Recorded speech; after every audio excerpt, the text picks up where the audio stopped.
Maqaabba kan ilma kana fura qulqulluu sadan waaqayyo tokko amiin.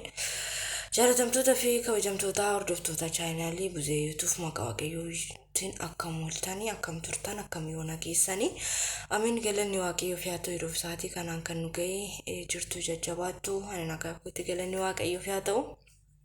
Isinirri baga jiraattanii yeroof sa'aatii kana geessanii badeen dhufa. Tureen kaza deebiin dhufaan siniin jedha. Egaa dhiifama xiqqoo ishii bilbila kootitu viidiyoo baay'ee naaf hin waraabne amman xiqqoo haala bilbilaa haala isaa sirreeffadhu ittiin babbadaa jira siniin jechuun jaaladha obboloota koo. Kanarraan kana fi jirtu jajjabaattu wajjin jireenya akkam simbiraa na bira hundi isaayyuu bareedaadha galanni waaqayyoof haa ta'u simbirarri akka bareeda waaqayyoorraa abdiin qaban siniin jechuun jaaladha. Warreen hordoftoota amantaa ortodoksii tawaahidoo kan taataniif baga tsooma filsataa baga geessanii baga wajjumaan geenye. Tsoomni kun tsooma ittiin fayyinu tsooma ittiin eebbifamnu nuuf haa ta'u siniin jechuun jaaladha hunduma keessaniyyuu. Warreen tsoomaa jirtan waaqayyo guuftan tsooma keessan isiniif haa fudhatu. Warreen immoo haalli isiniif hin mijanne immoo sillaaseen haala isaa isiniif haa mijeessu siniin jechuun jaaladha. Yeroo darbee waa'ee dhiifamaa kaaseen ture waa'ee dhiifamaa irratti wantoota jedhamu ni jiru jechoonni kaafaman ni jiru jecha ture. Akkuma beekamu sababbi bilbila koo viidiyoo dheeraa waraabneef otoon hin xumuriin addaan kuteen ture jechuudha.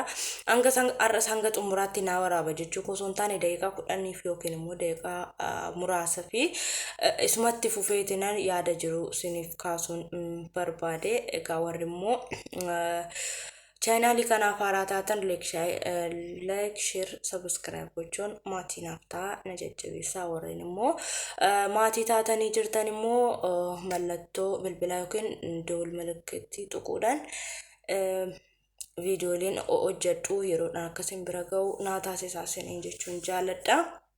የተከበራችሁን የተወደዳችሁ እህት ወንድሞቼ የብዜ ዩቲዩብ ቻናል ተከታታዮች በእግዚአብሔር ፍጹም ሰላምታ እንደምን ቆያችሁ?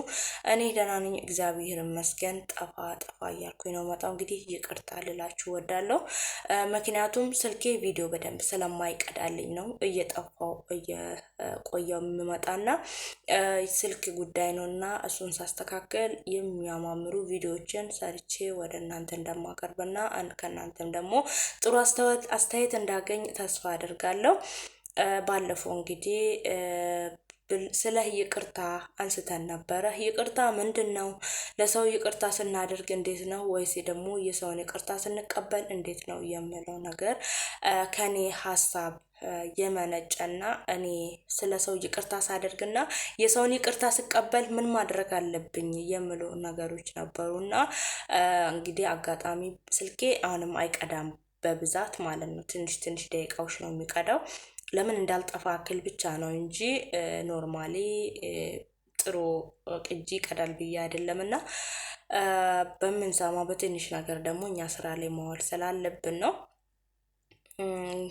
በዚህ አጋጣሚ ለኦርቶዶክስ እምነት ተከታታዮች እንኳን ለፍልሰታ ጾም በሰላም አደረሳችሁ። ጾማችን የድነትና የሰላም ፍቅር እንደሆነልኝ እመኝላችኋለሁ። በዚህ በመቀጠል እንግዲህ ይቅርታ ስናደርግ ምንድነው ለሰው ይቅር ስንል እንዴት ነው የሚለው ነገር ቀጥለን የምንነጋገርበት ይሆናል። አስተያየት ሀሳብ ያላችሁትን በኮሜንት ስር ጻፉልኝ። ለዚህ ቻናል አዲስ የሆናችሁ ደግሞ ሰብስክራይብ በማድረግ ቤተሰብ ሁኑኝ። ቤተሰብ የሆናችሁ ደግሞ ላይክ ሼር በማድረግ ለእህት ወንድሞቻችሁ ያሳለፋችሁ አበረታቱኝ እላችኋለሁ። እና በጣም ነው የምወዳችሁ በጣም ነው የማመሰግናችሁ። እንግዲህ ሁላችንም ይቅርታ ስናደርግ እንዴት ነው ለሰው ይቅርታ ስናደርግ እንዴት ነው የሚለው ነገር ይዤ የመጣሁት ነው። ትንሽ ነገር ነው ሁሉንም እንጨርሳለን ማለት ሳይሆን ትንሽ ስልኬ እስከቀዳ ድረስ ማለት ነው። እንግዲህ እኛ አንድ ሰው ስንኮራረፍ ሳናውቅም ሆነ አውቀንም ሆነ የምንቆራረፍበት ጊዜ አለ የምንቀያየምበት ጊዜ አለ። ግን ማኩረፉ ይቀለናል ይቅርታ ከማለቱ ማለት ነው። ለምን ጥል የሰይጣን ስለሆነ የሰይጣን ነገር የሆኑት ሁሉ እኛን ለማድረግ ያገፋፋናል። ግን የእግዚአብሔር የሰጠን ፍቅር የሱ ፍቅር ይከብደናል። ለምን እንደሆነ አናውቅም። ለምን ስጋ ለባሽ ስለሆነ ነውና አንድ ሰው ስንጣላ ለምንድነው ይቅር ስንለው ላለፈው ነገር ምን ነው አክሰው ይቅርታችንን ለምን ከንቱ ይሆናል? አንድ ሰው ትላንትና ተጣልተን ታርቀናል፣ ይቅርታ ጠይቆኝ ወይ ይቅርታ ጠይቀኝ ይቅርታ አድርጌላታለሁ። ዳግመኛም ደግሞ ስንጋጭ እኔ ነኝ ያጠፋሁት፣ ትላንትናም እንዲህ ብለሽ ነበረ፣ ትላንትናም እንዲህ ብለሽ ነበረ፣ እኔ ነኝ ተሳስቼ የታረቁ። ይሄ ማለት የለብንም። ለምን ይቅርታ ተባብለናል በፊት፣ የበፊቱ አለፈ። ዛሬ ደግሞ አዲስ ቀን ነው፣ ነገም እንደዛው ማለት ነው። ለምን ሰው ይሳሳታል? ስጋ ለባሾች ስለሆን እንሳሳታለን፣ እንጣላለን፣ እንጋጫለን። እንግዲህ ምጣድና ጉልቻም ይጋጫል ይባላል ማለት ነው። ስለዚህ እኛ ስጋ ለባሽ የሆነው እንጋጫለን። ግን ይቅርታ ስናደርግ ደግሞ ከልባችን ማድረግ አለብን እንጂ ስለ ትናንትና አስታውሰን ሳይሆን፣ ስላለፉት አመታት አስታውሰን ሳይሆን፣ ስለ ዛሬዋ አስበን ስለ ዛሬ ህይወታችን ነፍሳችን ክርስቶስስ ምን አስተማረን ብለን አስበን ይቅርታ መደራረግ ከልባችን መሆን አለበት። ያንን ቂም አውጥተን መጣል አለበት። ይቅርታ ማለት ነው። ወደ ኦሮምኛው ደግሞ ሲመለስ ገራ እንግዲህ ኦቦሎታ ኮ ኢፋማ ሲኒን ጀቹን ጃላድ አኒ አፋን ከመዩ አደህን ቆድ ኦቱን ቤከ አፋን ሁንዱ መዩ ዱበዴ ናቲ ቶላ ጀቹን አመንቲ አፋን አዳንን ቆድ ማሊፍ አኒ ሰብስክራይብ አርገቹፍ ዮኪን ፎሎ አርገቹፍ ዮኪን ሞ ፋይዳ ደፍ ጀዴኒቲ ማሊፍ adda wal qoqqooduun bu'aa kan qabne silan bareef ammanaaf galeechuudha. Amma gaafa jaalalli Kiristoos nu galu hundumti isaayyuu nu gala. Kana eenyumayyuu addan qoodu. Afaan hin danda'uun nan dubbadha jechuudha. Afaan waaqayyoo kanaan dubbadhu eegana barsiisetti ergan beeketti ittiin hin fayyadama. Sinin jechuun jaaladha. Tarii ama afaan Amaariffaatiin yoo dubbattu isaan akka subscribe si godhanii fi jettanii yaaddu taana no an akkasii miti jechuudha. Maaliif eenyumtiyyuu anaaf maatii yaa ta'uu dhiisu. Ani nama erga ta'etti miti kasaba koo afaan koo haasa'u miti hazaabota wajjin warreen afaan isaanii hin beekneyyuu barree habiibti hayaate jecha wajjin jiraachaa jirra jechuudha. Maaliif saba keenya moo maaliif jibbina maaf wal jibbina warreen wal qoqqoodan warreen yaanni yookiin jaalalli Kiristoos hin galleef isaan walaa qoqqoodan nuti garuu warreen jaalalli Kiristoos nuuf galee warreen isa duukaa bu'uun immoo sawun እንደራስ ውደድ nama kamiyyuu akka mataa keetti jaaladhu akkuma jedhu eenyumayyuu jaalachuu qabna jechuudha. Yaanni koo inni dura dhiifama siniin jira waa'ee dhiifamaa irratti ilaalchisee jechuudha. Maaliif nuti gizee dhiifama waliif goonu kan kaleessaa dagannee har'a immoo guyyaa haaraadha. Guyyaa haaratti dhiifama haaraa waliif gochuu qabna jechuudha. Walitti ni buuna, waliin fachiisna, waliin gufannaa jechootan taane walitti ni baasna. Inni hundumtuyyuu qilleensa irratti hafa jechuudha. Garuu jaalalli keenya hin cima taanan nuti yeroo hundumayyuu yeroo isaa inni dhiifama waliif goona taanan diinni gara kamiin iyyuu nun argatu jechuudha. Inni kaleessaa sun ni dagatama. Har'a guyyaa haaraadha, boris guyyaa haaraadha jechuudha. Har'i kamisa yoo ta'e boru kamisa miti, boru jimaatadha jechuudha. Har'i jimaata yoo ta'e boru immoo jimaata hin ta'u deebi'ee qidaameeta haaraadha jechuudha. Guyyaan hundumtiyyuu dabaree isaatti hojii mataa isaa qaba. Akkuma nuti kaayeffannee boru kana hojjanna jennu guyyichis haaraadha, hojiin nuti hojjannus haaraadha. Tarii hojiin har'a hojjanne borutti deebinee hojjechuu dandeenya. Garuu guyyaa har'aa boru taasisuu hin dandeenyu jechuudha. Kanaaf dhiifama kan waliif goonu balleessaa keenya isa kaleessaa sana akkana fiduu osoo hin taane sila kaleessa dhiifama godhee fi har'a deebi'ee natti bu'ee yookiin natti buuteetti na arrabsiteetti akkuma kaleessa tishiin hin jijjiiramtu jennee isa kaleessaa yaadannee isaa wal waqqasuu osoo hin taane garaa keenya guutuudhaan laphee keenya isa qulqulluudhaan dhiifama waliif gochuu qabna jechuudha.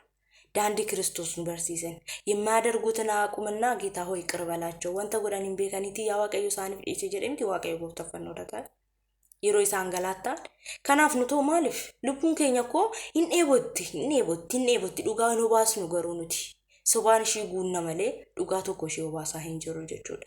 Maaliif jaalala walii hin qabnu waliif dhiifaman qoonu ani ይቅር እንድላችሁ እናንተ ይቅር ተባባሉ yoo isin waliif dhiifama gootan ani immoo isiniif dhiifama nan godha እናንተ ይቅር ከተባባላችሁ እኔ ይቅር እላችኋለሁ ይቅር እንዲለን አምላካችን መድኃኒታችን ኢየሱስ ክርስቶስ እኛ እርስ በርሳችን ይቅር መባባል አለብን እላችኋለሁ።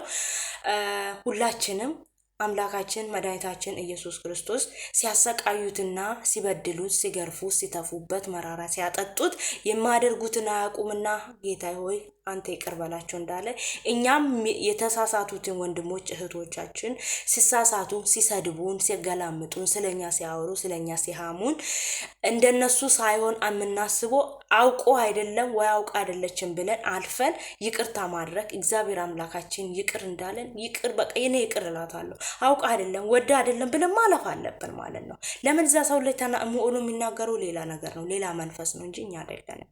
Kanaaf nama tokko irra bulee kan abaaru, kan arrabsu, kan wanta hamaa yaadu, kan foon isaa albee malee kutatee akka nyaatu, dhiiga isaa wancaa malee akka dhugu kan taasisu diina keenya Daabiloos garaa ittiin walitti nu buusa barbaada jechuudha. Kanaaf hundumti keenya iyyuu jaalala yaa godhannu, hundumti keenya iyyuu dhiifama waliif yaa goonu sinin jedha. Dhiifama ilaalchise ingirii wantoonni kaasan hedduun jiraachuu danda'u jechuudha. Dhiifama ilaalchise wantoonni nuti kaasu hedduutu jiraachudha. Garuu bilbilli koo asirratti hin dhaaba. Daqiiqaa kana ol waraabuu waan hin dandeenye jechuudha. Egaa obboloota koo hundumti keenya iyyuu garaa jibbaatiin walitti haasa'u osoo hin taane garaa dhiifama waliif laachuu qabna. Garaan jibba keenyaa bal'achuu osoo hin taane garaan dhiifama keenyaa bal'achuu qaba. Namni tokko afaan inoo isinitti dubbate kan garaa isaa keessa jiru bahee jira jechuudha. Namoonni immoo garuu afaan isinitti kolfanii garaa isaaniitti kan nyaatan jiru. Namoota akkasii adda baafannee beekuu qabna jechuudha.